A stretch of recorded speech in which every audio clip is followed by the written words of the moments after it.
کو ملا کرتی ہے۔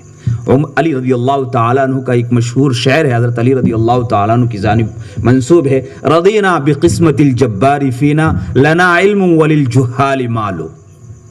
ہم اللہ رب العزت کی اس تقسیم پر خوش ہیں کہ ہمیں علم عطا کیا اور نادانوں کو، جاہلوں کو، کافروں کو مال دے دے کر کے خوش کر دیا۔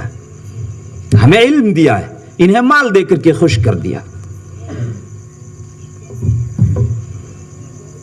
تو حذیفہ ابن الیمان رضی اللہ تعالیٰ عنہ فرماتے ہیں بیوقوف لوگ ہیں، چاہے ان کے پاس سلطنت رہی ہو، چاہے انہوں نے چاندی کے پیالوں میں شراب پی ہو، چاہے انہوں نے سونے کے پیالوں میں کھانا کھایا ہو، مگر ہیں بیوقوف۔ میں ان بیوقوفوں کی وجہ سے میرے حبیب صلی اللہ علیہ وسلم کی سنت چھوڑ دوں گا۔ اس جملے پر صحابہ کی